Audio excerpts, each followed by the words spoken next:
प्यारे साथियों, आप सभी का स्वागत करता हूं अपने एमआरएस स्टडी परिवार के इंजीनियर प्लस ऐप में। तो जैसा कि डियर आपको पता है कि हम लोग जो है इकोनॉमिक पॉलिसीज इन इंडिया, ये जो सब्जेक्ट था बीटेक 8 सेमेस्टर का, डिस्कस कर रहे थे। मॉड्यूल वाइज आप लोगों को सारी चीजें मैंने दिया। अब मॉड्यूल वाइज 1 2 3 तक आपने देखा। उम्मीद करते हैं कि 1 2 3 तक जो भी मॉड्यूल मैंने दिया वो सारी मॉड्यूल्स आपको जो है समझ में आया हो। और अगर कोई डाउट्स आता है तो उम्मीद करते हैं कि आप हमारे साथ जो है अपने डाउट्स को जो है शेयर कीजिएगा। ठीक है, तो यहाँ पे आपका जो है आज का जो मॉड्यूल होने वाला है वो होने वाला है मॉड्यूल नंबर 4, है ना। कौन सा मॉड्यूल होने वाला है? Module number 4। मॉड्यूल नंबर 4 में economic policies and industrial sectors के बारे में हम लोग जो है डिस्कस करेंगे और डिटेल में इसके बारे में हम लोग जानेंगे। तो इकोनॉमिक पॉलिसीज और इंडस्ट्रियल सेक्टर जैसे आपको पता है कि 1991 से पहले अगर आपको इंडस्ट्री सेटअप करनी है तो गवर्नमेंट से परमिशन लेनी पड़ती थी। गवर्नमेंट को कई सारे टैक्सेस, कई सारी चीजें जो है किया जाता था, अलग अलग परमिशन लेना पड़ता था। बहुत मतलब झंझट था, लंबा प्रोसेस था, जिसके कारण से कई सारे इंडस्ट्रीज जो है सेटअप जो है नहीं किए गए थे 1991 से पहले। लेकिन 1990 में के आसपास आपका जो है क्राइसिस आया, जिसमें जो आईएमएफ है उसने जो है बोला कि देखिए, अगर आप अपनी इंडस्ट्रियल पॉलिसीज को, जो आपका इकोनॉमिक पॉलिसीज है ना, इंडस्ट्रियल सेक्टर का जो पॉलिसीज है उसको अगर आप चेंज करते हैं, उसमें रिफॉर्म्स लाते हैं तो हम आपको जो है हेल्प करेंगे, है ना। हम आपके लेन देने में मदद करेंगे। तो कई सारी चीजें बातें हुई। आई होप कि ये चीजें आपको पता होगा, क्योंकि अलग अलग वीडियोस में आपको यूट्यूब पे सर्च करोगे तो कई सारी चीजें इसको लेकर जो है आपको मिल जाएंगे।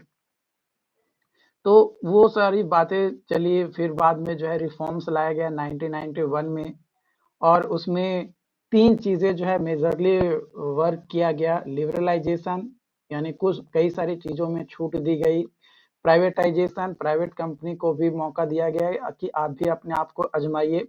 उसके बाद ग्लोबलाइजेशन, है ना, मतलब जो डोमेस्टिक प्रोडक्ट था वो आप अपने एरिया में तो बेच ही रहे हैं, ग्लोबली भी उसको बेचिए। और जो ग्लोबली अदर कंट्री में जो बिक रहा है वो अपने देश में भी लाइए। ऐसा नहीं है कि सिर्फ बस आप दूसरे के देश में भेजते जा रहे हैं, अपना देश में ला ही नहीं रहे हैं। तो वो भी जो है आपको यहाँ पे नहीं करना है। तो ये सारे रिफॉर्म्स और कई सारे पॉलिसीज वगैरह जो है लाया गया। तो उसी से रिलेटेड ये आपका यहाँ पे पढ़ना है, ताकि जो इंडस्ट्री है, वो सेक्टर है, वो कैसे बूम किया, कौन कौन से पॉलिसीज लाई गई गवर्नमेंट के द्वारा, वो सारी चीजों के बारे में।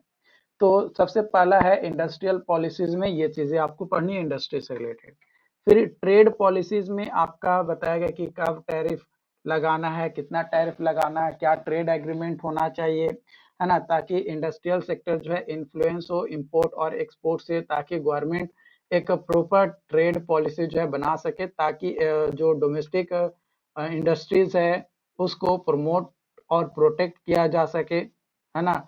और जो फ्लो ऑफ गुड्स है और या सर्विसेज है क्रॉस बॉर्डर, उसको रेगुलेट किया जा सके, एक्सपोर्ट को प्रमोट किया जा सके। तो उसको लेकर जो है गवर्नमेंट पॉलिसीज बनाई, है ना। इंडस्ट्री सेक्टर में आपकी पॉलिसीज बनाई कि सब्सिडीज देंगे, टैक्सेस में कुछ छूट देंगे, है ना, इंफ्रास्ट्रक्चर डेवलपमेंट करने में मदद करेंगे, आप इन्वेस्टमेंट करो, है ना। वही इन्वेस्टमेंट पॉलिसीज जैसे फॉरेन डायरेक्ट इन्वेस्टमेंट और डोमेस्टिक इन्वेस्टमेंट, ताकि जो इंडस्ट्री सेक्टर्स है वो प्रॉपर तरीके से इम्पैक्टफुली वर्क कर सके, है ना। गवर्नमेंट कई सारे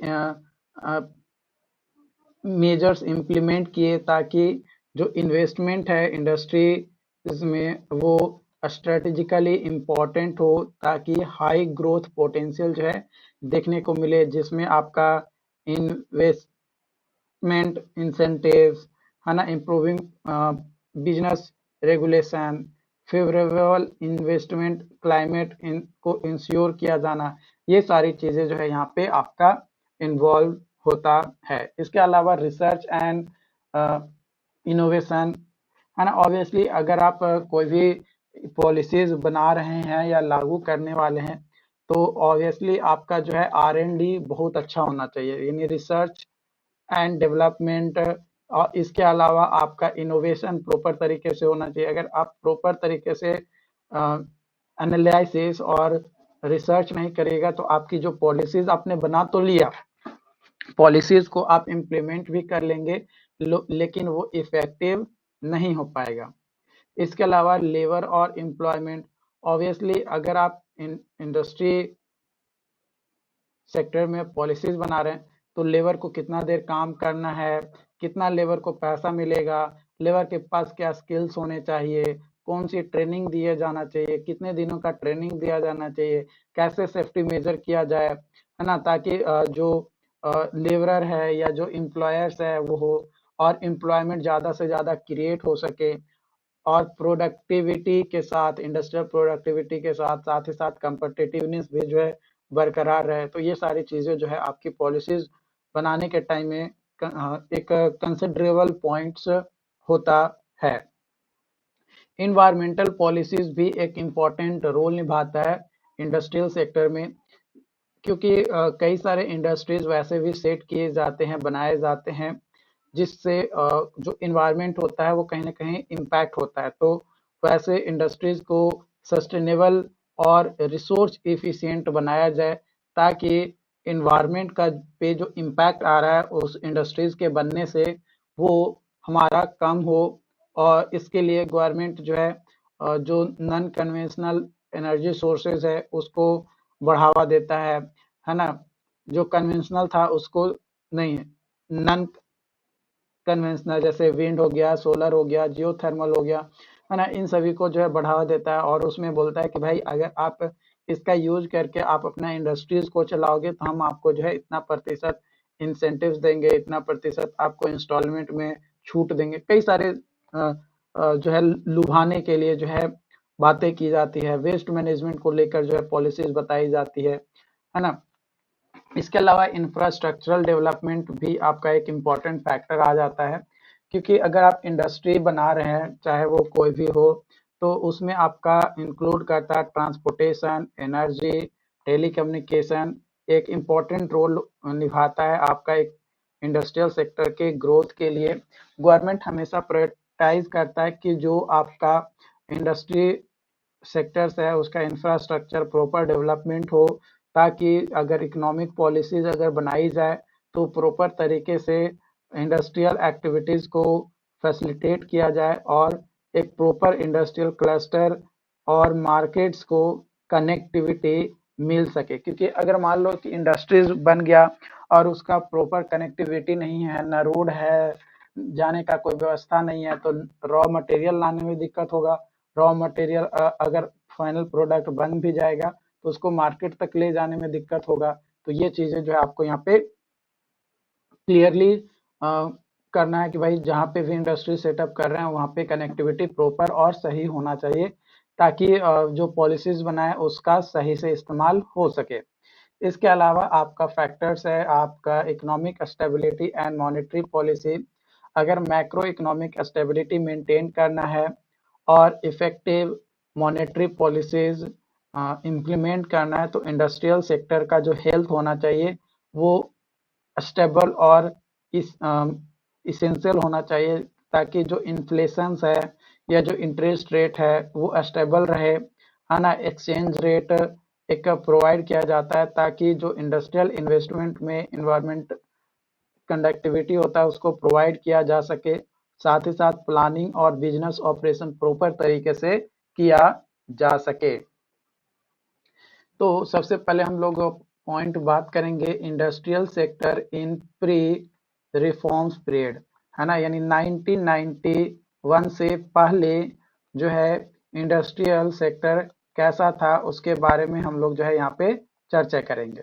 तो प्री रिफॉर्म्स पीरियड यानी जो 1991 से पहले का जो इंडस्ट्रियल सेक्टर था, उसमें time before country undergoes significant economic policies changes such as liberalization, privatization और deregulations। ये तीन चीजें जो है आपका किया गया, लेकिन कब? आपका 1991 के बाद। लेकिन उससे पहले अगर बात किया जाए, ड्यूरिंग प्री रिफॉर्म पीरियड जो इंडस्ट्रियल सेक्टर था वो कैटेगराइज किया जाता था by state on and central planning, है ना। स्टेट, जिस स्टेट में इंडस्ट्री लग रही है वो कंट्रोल करती थी, या फिर सेंट्रल गवर्नमेंट या सेंट्रल प्लानिंग जो है उसको कंट्रोल करता था। यानी पूरा का पूरा अधिकार किसके पास था? प्री रिफॉर्म पीरियड से पहले, मतलब जो 1991 से पहले का जो ईयर था उसमें सारा का सारा एकदम पूरा दबाव, हम सरकार हैं, हमको इतना रुपया भाई पहुंचा देना तुम घर पे, इस तरीके के, मतलब एक तरीके से दबंगई चलता था सरकार का, ठीक है, गवर्नमेंट का, ठीक है। तो government played a dominant role in determining the production target, allocation resources और सेटिंग प्राइस, है ना। यहाँ पे क्या होता था कि गवर्नमेंट बोलता था कि भाई देखो ये प्रोडक्ट बनाओ, ये सही होगा, ये रिसोर्सेज हम आपको प्रोवाइड कर रहे हैं, ये प्राइस आपको सेट करना होगा। तो कंपनी जो बना तो लेती थी, कंपनी इंडस्ट्रीज खोल भी जाता था, लेकिन वो बंद कर देता था। क्यों? क्योंकि भाई देखो, कोई भी इंडस्ट्री खोलता है, आप जैसे मैं ही यहाँ पे अगर आपको लेक्चर प्रोवाइड कर रहा हूँ, तो मेरा एक छोटा सा इंटरेस्ट तो है ही इसमें। क्या इंटरेस्ट है? भाई आपको मैं पढ़ा रहा हूँ, आपको अपनी नॉलेज शेयर कर रहा हूँ, तो आपसे ठीक है, एक स्मॉल हेल्प ही होगा, 200-300 रुपया ही, लेकिन उससे हमारी जो जीवन यापन है, जो हमारी पर्सनल लाइफ है, उसको हम अपने तरीके से जी सके। तो कहीं ना कहीं एक उद्देश्य तो रहता ही है कि भाई पैसा कमाया जाए, है ना। चाहे वो किसी भी क्षेत्र में हो, चाहे टीचिंग लाइन में हो, चाहे वो मेडिकल फील्ड में हो, या फिर आपका इंडस्ट्री में हो, जिस भी क्षेत्र में आप काम कर रहे हैं, जुड़ रहे हैं, उससे रिलेटेड आपका तो होता ही है। तो वो नहीं हो पाता था, ठीक है, जिसके कारण से कई सारे व्यक्ति स्टार्ट तो करते थे, लेकिन उसको बंद कर देते थे, क्योंकि उनको कोई प्रॉफिट देख मिलता ही नहीं था, क्योंकि पूरा दबंगई जो है गवर्नमेंट का चलता था, सरकार का चलता था, सरकार जो बोलता था वो सुनना पड़ता था। Industries were typically organised in large state owned enterprises that operate under the command economic model, है ना भाई। स्टेट गवर्नमेंट के द्वारा कमांड किया जाता था, देखो ऐसे करना है तो ऐसे करना है, ज्यादा उलूल उलूल मत करो, नहीं तो तुम्हारा रेड डलवा के ठप्पा मरवा देंगे, तुम्हारा सिर एकदम इंडस्ट्री जो है बंद हो जाएगा, है ना, छापा मरवा देंगे, अब ज्यादा उलूल जुलूल मत उड़ो। इस तरीके की चीजें जो है आपकी होती थी। तो इसके कुछ फीचर्स हैं आपका इंडस्ट्रियल सेक्टर्स के, इन प्री रिफॉर्म पीरियड में इंक्लूड आता है स्टेट ऑनरशिप, यानी जो इंडस्ट्रीज तो बनाता था कोई कंपनी सेट करती थी, या कोई एक इंडिविजुअल सेट करता था, लेकिन उसका ऑनरशिप किसके पास था, उसका अधिकार किसके पास रहता था?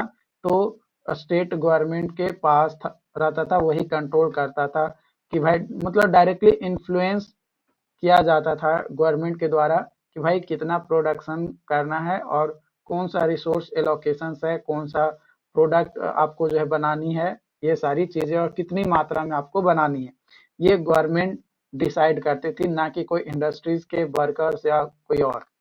इसके अलावा सेंट्रल प्लानिंग, जो इकोनॉमिक प्लानिंग था वो यूज करता था टू सेट प्रोडक्शन टारगेट, है ना, प्रोडक्शन के टारगेट को सेट करना और एलोकेट करना रिसोर्सेज को। ये जो एजेंसीज थे, सेंट्रल प्लानिंग एजेंसीज, ये डिटरमाइन करता था प्रोडक्शन लेवल का of different industries, coordinated input allocation और रेगुलेट प्राइस, प्राइस भी रेगुलेट करता था। यही बताता था कि भाई तुमको बनाने में इतना पैसा लगा है, तो इतना पैसा तुम रखो, और इसमें से कुछ कमीशन हमको भी दे देना। इस तरीके की चीजें होती थी। इसके अलावा लैक ऑफ कंपटीशन होता था, क्योंकि ज्यादा लोग खोलते ही नहीं थे, ज्यादा इंडस्ट्रीज था ही नहीं, लिमिटेड इंडस्ट्रीज था, तो कंपटीशन भी जो है कम था। इसलिए स्टेट ऑन्ड जो इंटरप्राइजेस थे, उनका मोनोपोलिस्ट यहाँ पे, या ओलिगोपोलिस्ट जो है पोजीशंस उनका जो है बन गया था, उनका एक दबदबा जो है बन गया था इसको लेकर, भाई जो हम तो बोलते हैं वही तो चीजें होती है। Plus subsidies and price control, government provide करती थी सब्सिडीज और इम्प्लीमेंटेड प्राइस, ताकि जो इन्फ्लेशन है ना, वो कंट्रोल किया जा सके और जो प्रोडक्शंस है और जो एफोर्डेबिलिटी है गुड्स का, वो इन्फ्लुएंस करता था और कंट्रोल किया जाता था किसके द्वारा? गवर्नमेंट के द्वारा। और गवर्नमेंट के जो एम था इंटरवेन करने का, उनका मेन एम ये रहता था कि जो भी प्रोडक्ट्स बने, जो भी गुड्स बने, वो सोशल और इकोनॉमिक गोल के पर्पज से हो। ठीक है। इसके अलावा लिमिटेड फॉरेन इन्वेस्टमेंट थे, है ना, लिमिटेड, क्योंकि फॉरेन इन्वेस्टमेंट बहुत कम था, क्योंकि जो रूल्स था वो बहुत ज़्यादा जो है रेस्ट्रिक्ट रेगुलेशन था, जिसके कारण से जो फॉरेन कंपनीज थी वो इंडियाज में नहीं आती थी काम करने के लिए, क्योंकि रूल्स जो है अलग था। सॉरी। ठीक है, तो वो सारी चीजें जो है यहाँ पे ध्यान रखना है। इसके अलावा ब्यूरोक्रेसी एंड रेड टैप, जो एडमिनिस्ट्रेटिव अपरेटस था वो टाइपिकली लार्ज और ब्यूरोक्रेटिक था, जिसके कारण से जो डिसीजन मेकिंग प्रोसेस होता था वो बहुत ही स्लो होता था। और अगर बिजनेस ग्रोथ की बात किया जाए तो उसमें बहुत ज़्यादा हिंड्रेंस प्रोड्यूस होता था, यानी रुकावटें जो है आती थी, जैसे लाइसेंस लेना, परमिट लेना, अप्रूवल लेना किसी भी इंडस्ट्रीज को खोलने के लिए, तो उसमें बहुत ज़्यादा टाइम लग जाता था, क्योंकि डिसीजन मेकिंग जो है बहुत स्लो प्रोसेस से होती थी। इसके अलावा जो टेक्नोलॉजिकल इनोवेशंस था वो भी लिमिटेड था, है ना, लिमिटेड कंपटीशन था, मार्केट इंसेंटिव्स और less emphasise on technology advancement. पहले के जो लोग होते थे वो कहते थे टेक्नोलॉजी, आदमी आदमी हम ही है तो हम काम करेंगे कि वो मशीनवा काम करेगा? मशीनवा काम किसे करेगा? हम ना काम करेंगे। तो इस तरीके की चीजें जो है आपकी होती थी, तो जो कि एक मेजर इम्पैक्ट यहाँ पे जो है डाला जाता था प्रोडक्शन के स्पीड को, स्पीड पे। और क्योंकि यहाँ पे डिसीजन मेकिंग स्लो होता था, जिसके कारण से जो टेक्नोलॉजी थी, जो आज आना चाहिए टेक्नोलॉजी, वो 10 साल 15 साल बाद वो टेक्नोलॉजी जो है इंडिया में आता था, तो जिसके कारण से टेक्नोलॉजिकल एडवांसमेंट जो है प्रॉपर तरीके से नहीं हो पा रहा था। ओके,